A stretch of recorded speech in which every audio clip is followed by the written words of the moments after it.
E aí pessoal, tudo bem?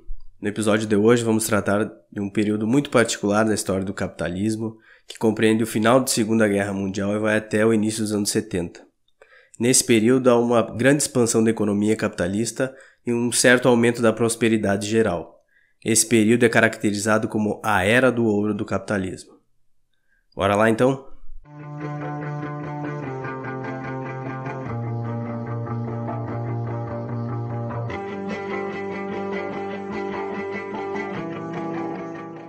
Nos anos posteriores à Segunda Guerra Mundial, o capitalismo vai sofrer profundas transformações, seja ela na questão produtiva ou político-ideológica, produzindo uma combinação de crescimento econômico, uma melhora nos padrões de vida da classe trabalhadora e manutenção de altas taxas de lucro. Só a título de exemplo, a renda per capita cresceu em média 3% ao ano no período. O PIB, Produto Interno Bruto, cresceu 2 vezes mais do que qualquer outro período na história do capitalismo. A produtividade do trabalho cresceu consideravelmente. Houve também uma explosão dos investimentos e uma relativa melhora nas condições de vida da classe trabalhadora. É nesse período que os ideólogos do capitalismo vão afirmar que todas as contradições desse modo de produção, que já haviam sido apontadas por Marx, por exemplo, estariam sendo superadas nessa nova articulação produtiva.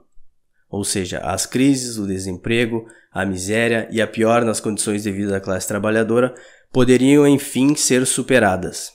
É claro que essas grandes expectativas logo se tornaram frustrações.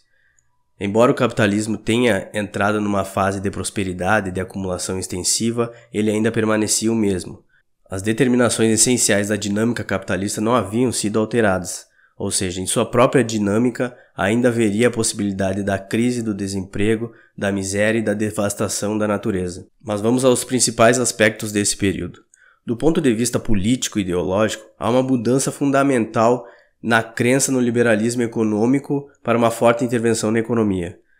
A crise de 29, a Grande Depressão, a maior crise da história do capitalismo, destruiu qualquer sonho liberal. Com a Grande Depressão, por exemplo, a média do desemprego na Dinamarca e nos Estados Unidos era de um patamar de 30%.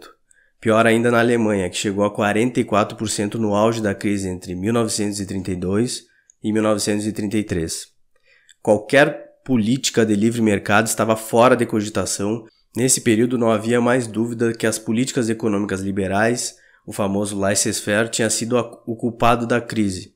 No extremo oposto havia a ascensão da União Soviética. Enquanto o mundo todo agonizava na estagnação econômica e na depressão econômica, a União Soviética parecia imune à crise. Com planejamento econômico e forte intervenção estatal na economia, a União Soviética passou de uma economia semi-feudal em 1917 para uma potência industrial no final da Segunda Guerra Mundial. A produção industrial da União Soviética aumentava consideravelmente e praticamente não havia desemprego. Nesse grande cenário, as políticas de laissez-faire, de livre comércio, livre mercado, perderam total descrédito. No âmbito internacional, a regulação do capitalismo visava atenuar as instabilidades econômicas internacionais. Foram criados nesse período, portanto, acordos comerciais como Bretton Woods e os órgãos internacionais como o Banco Mundial e o Fundo Monetário Internacional. No âmbito nacional, os países centrais vão procurar criar aquilo que ficou conhecido como o Estado de Bem-Estar Social. Baseado nas ideias de John Maynard Keynes, uma política econômica com forte intervenção estatal para a criação de um tecido social forte, com bens e serviços acessíveis a toda a população. Ou seja, garantia do emprego, saúde, educação, tudo proporcionado por um forte Estado. Os países centrais, então, vão procurar administrar com maior eficiência a demanda agregada, criando um tecido social forte com seguridade social e serviços públicos essenciais de qualidade. Importante salientar aqui que o estado de bem-estar social só foi possível nos países centrais. Enquanto os países centrais praticavam uma forte intervenção estatal e uma melhoria nas condições de vida da população, órgãos como o FMI impunham aos países subdesenvolvidos uma agenda econômica liberal. Do ponto de vista da estrutura produtiva, se dissemina o Taylorismo e o Fordismo.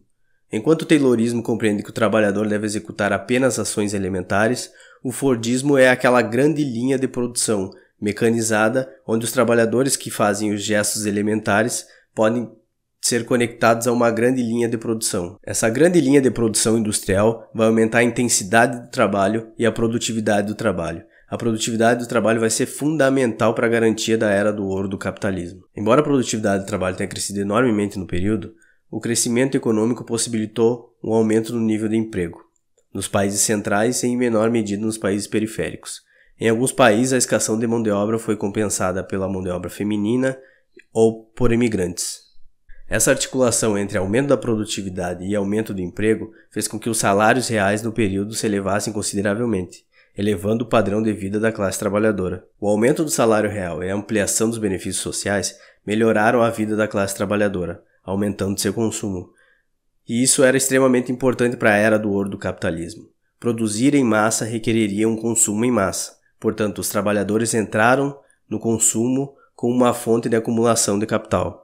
Do ponto de vista dos capitalistas, o aumento do salário real, da ampliação dos benefícios e a melhora nas condições de vida da classe trabalhadora não foram um entrave para a acumulação de capital no período. Isso por um motivo muito simples. As taxas de lucro estavam muito altas. A taxa média de lucro líquido entre as décadas de 50 e 70 nos países dos G7 que compõem Estados Unidos, Japão, França, Alemanha e etc., se mantiveram na casa dos 26%. Enquanto que no período subsequente, com a crise dos anos 70 e a ascensão do neoliberalismo, a taxa de lucro líquido permaneceu na casa dos 15%. E isso foi fundamental para que os trabalhadores tivessem um ganho relativo, uma melhora nas condições de vida. É claro que nessa articulação muito particular entre altas taxas de lucro, melhora nas condições de vida da população e crescimento econômico, as contradições do capitalismo jamais foram superadas. Faz parte da dinâmica do capitalismo a crise, o desemprego, a miséria e a destruição da natureza. É nesse grande contexto da Era do Ouro que muitos ideólogos do capitalismo achavam que as contradições desse modo de produção haviam sido superadas. Mas como vocês sabem, na história do capitalismo qualquer ilusão dura pouco.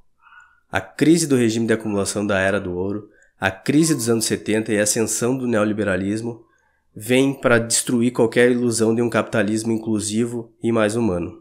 A resposta para a crise foi a contra-revolução neoliberal que nos atinge até hoje.